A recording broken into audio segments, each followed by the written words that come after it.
கிறிஸ்துவுக்குள் பிரியமானவர்களே, இந்த காலை பொழுதிலே உங்கள் யாவரையும் அன்போடு கூட நான் வாழ்த்துகின்றேன். இந்த காலை பொழுதிலும் எசேக்கியேல் தீர்க்கதரிசன புஸ்தகம் 12ஆம் அதிகாரம் 28ஆம் வசனத்தை நாம் தியானிக்கின்ற போது, ஆகையால் என் வார்த்தைகளில் ஒன்றாகிலும் இனி தாமதிப்பதில்லை என்று கர்த்தராகிய ஆண்டவர் உரைக்கிறார். நான் சொன்ன வார்த்தை நிறைவேறும் என்று கர்த்தராகிய ஆண்டவர் உரைக்கிறார் என்று வேதவசனம் கற்றுத்தருகிறது. பிரியமானவர்களே, நம்முடைய வாழ்க்கையில் நாம் எல்லாரும் ஒரு காலத்தில் இந்த கேள்வியை கேட்டிருக்கிறோம். கர்த்தாவே, நான் ஜெபித்தது எப்போது நிறைவேறும் என்று.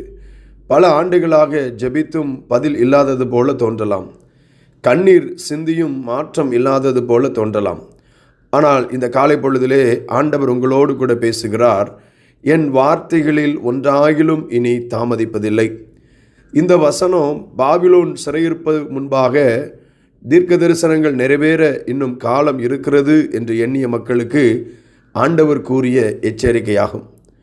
மனிதர்கள் தேவனுடைய வார்த்தையை தாமதமாக நினைத்தார்கள்.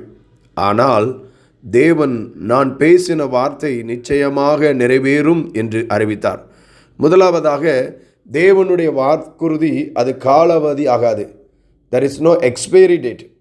மனிதர்கள் கொடுக்கும் வாக்குறுதிகள் மாறலாம், சூழ்நிலைகள் மாறலாம். ஆனால் தேவன் கூறிய ஒரு வார்த்தை கூட அது வீணாக போகவே போகாது. அவர் சொன்னதை அவர் நிச்சயமாக செய்வார். ரெண்டாவது, தேவனுடைய நேரம் அது நம்முடைய நேரத்தை விட சிறந்தது என்று பார்க்கிறோம். நாம் உடனடியாக பதிலை விரும்புகிறோம். ஆனால் தேவன் சரியான நேரத்தில் சரியானதை கொடுப்பார். சரியானவற்றை சரியானவாறு அவர் செயல்படுவார். அவர் தாமதிப்போது போல தோன்றினாலும் உண்மையில் அவர் நம்மை தயார்படுத்தி கொண்டே இருக்கிறார்.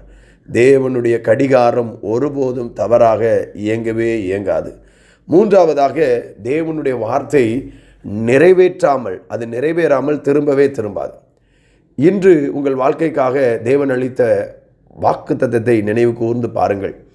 உங்கள் குடும்பம், பிள்ளைகள், உங்கள் ஊழியம், உங்கள் உடல் நலம், உங்கள் எதிர்காலம் ஆகிய இவற்றை குறித்து ஆண்டவர் கொடுத்த அந்த வாக்குத்தத்தத்தை உறுதியாக நீங்கள் பற்றி கொள்ளுங்கள். மனிதர்கள் ஒருவேளை சொல்லலாம், இது நடக்கவே நடக்காது, இனி வாய்ப்பு இல்லை அப்படின்னு மனிதர்கள் சொல்லலாம். ஆனால் தேவன் சொல்லுகிறார், நான் சொன்ன வார்த்தை நிச்சயமாய் நிறைவேறும் என்று அறிவிக்கிறார். ஒரு விவசாயி ஒரு விதையை விதைத்து மறுநாளே அந்த நிலத்தை தோண்டி பார்க்கறது கிடையாது. ஏன்னா அந்த விதை மண்ணுக்குள்ளே காணப்படாவிட்டாலும் அது வளர்ந்து கொண்டு இருப்பதை அவன் அறிந்திருந்தான். சில வாரங்களுக்கு பிறகு அந்த விதை முளைத்து பின்னர் பலனை கொடுக்கும். அதுபோலத்தான் உங்கள் ஜெபத்தின் பதில் இன்று உங்கள் கண்களுக்கு தெரியாமல் இருக்கலாம். ஆனால் தேவன் அமைதியாக உங்களுக்காக வேலை செய்து கொண்டிருக்கிறார். உங்களுக்காக தம்முடைய கிரியையை அவர் நடப்பித்து கொண்டிருக்கிறார். சரியான நேரத்தில் அவர் கொடுத்த வாக்குறுதி நிச்சயமாய் உங்கள் வாழ்விலே அது நிறைவேறும். இன்றைக்கு இந்த சந்தேகத்தை எல்லாம் விடுங்க. காத்திருக்கிற காலங்களை விசுவாசமாய் மாற்றுங்கள். தேவனுடைய வார்த்தையை உறுதியாய் பற்றி கொள்ளுங்கள். ஏனெனில் தேவன் பேசினால் அது நிறைவேறும். அவர் வாக்குத்தத்தம் கொடுத்தால் அது தவறாது. அவர் நேரம் வந்துவிட்டால் எந்த சக்தியும் அதை தடுக்கவே முடியாது.